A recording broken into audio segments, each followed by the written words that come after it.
Hey guys, it's me, Thomas Fan 95 here with something a little bit different. If you guys have seen my For Affinity page, then you'd know that I have I'm a fan of Transformers as well. And being a fan of it, I naturally have a bunch of figures from it. This collection will never really be as big as some of my Thomas collections, but it's something. Alright, we're going to be starting off with the War for Cybertron Trilogy figures. We have Ironworks. I got him. It's pretty cool. I like using him. And if you look at my page, link in the description, you'll see that I have a fan mode for him.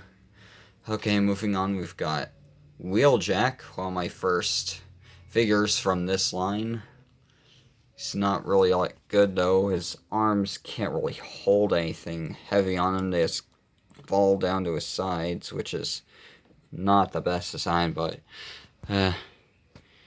he's fine, I guess. And we've got Cliff Jumper, my favorite figure from the Earthrise toy line, and then we've got all my Siege figures, which are all Micromasters and Battlemasters. We've got Lionizer and Terraxodon, both of their respective blast effect pieces. Then we've got my Micromasters. I've got Road Handler and Swindler, who's not very... Road Handler's okay, but Swindler, his arms, he's a pain in the ass to transform because you have to pretty much stretch him apart and strain the plastic a bit to get his hood to go down that way, and his arms, the things, I can't remember what they're called, but they're way too big and his arms get caught constantly, so not very good. Then we've got these two. I'm not really sure. They're both named Stormcloud and Visper, but I can't really remember who was who. This might be Stormcloud or this might be Visper, or it could be vice versa. But they're both nice. Then we've got Top Shot and Flak. Both are pretty nice, except their weapon can't really hold together that well. Their combined weapon form, that is. Now we're moving on to the three figures I got from Goodwill. We've got... Oh, sorry about that, Optimus. There you go.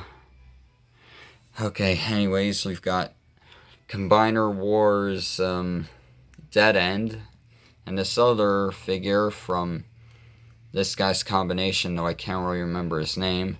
These guys being second-hand figures are missing parts, like Dead End's missing that pipe that he has for his weapon, and this guy's missing all of his wheels. Well, he did have two of his wheels, but I gave them to Dead End since I like this guy a bit better. And these guys, they're pretty cool. Then we've got my War for Cybertron, not like these guys, but from that video game in the Align continuity, Optimus Prime.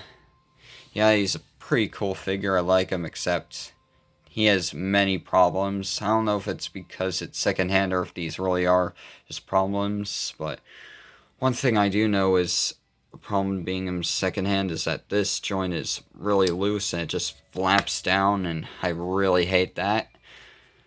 Then we've got, it's why I've got that one bent down so that they look the same.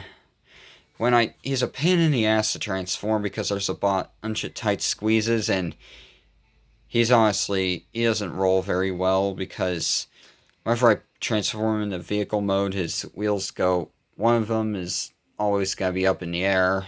So yeah, he's got a cool robot mode. His vehicle mode looks nice as well, but yeah, this guy is...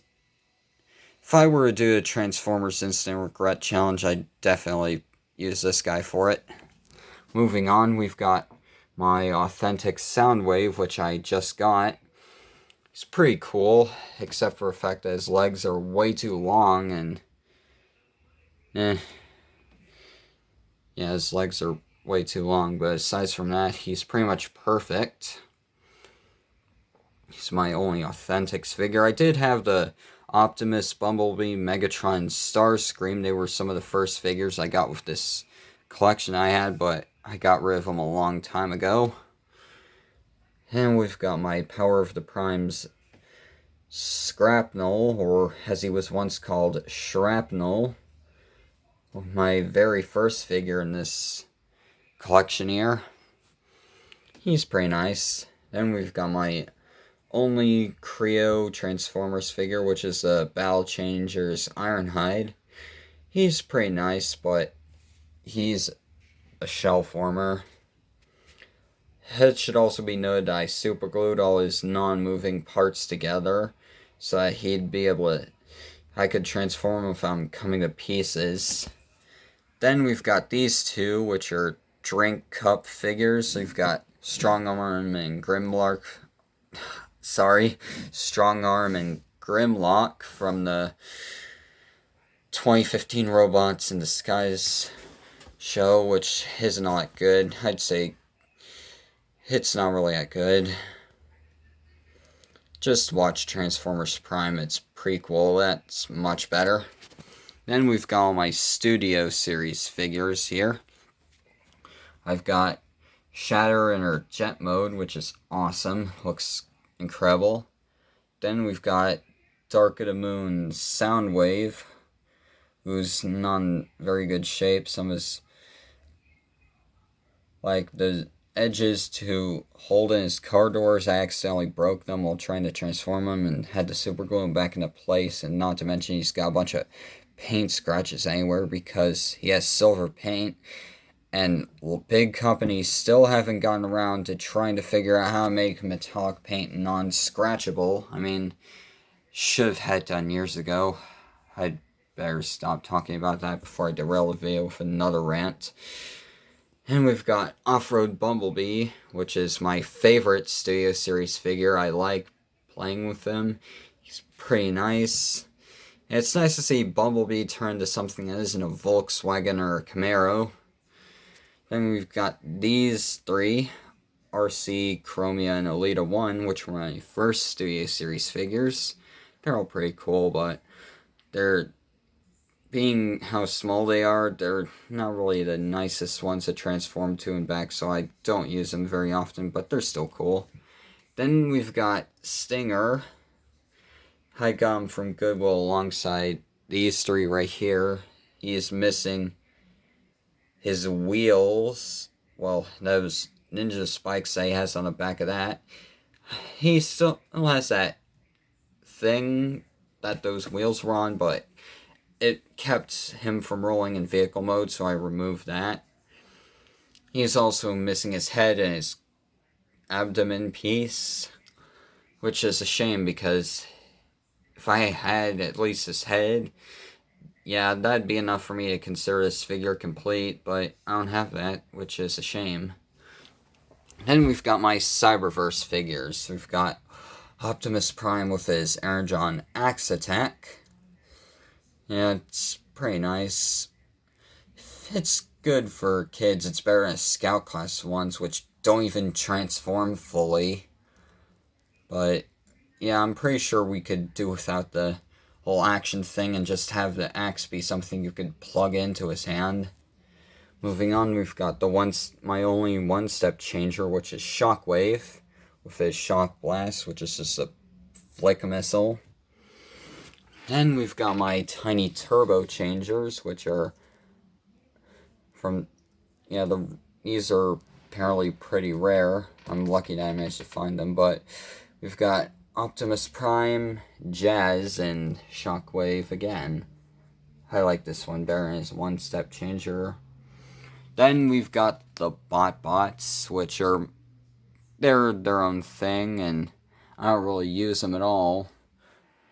Haven't touched any of them in a long time, and they weren't even in my collection pictures for Affinity, but that was because I didn't really consider them Transformers, being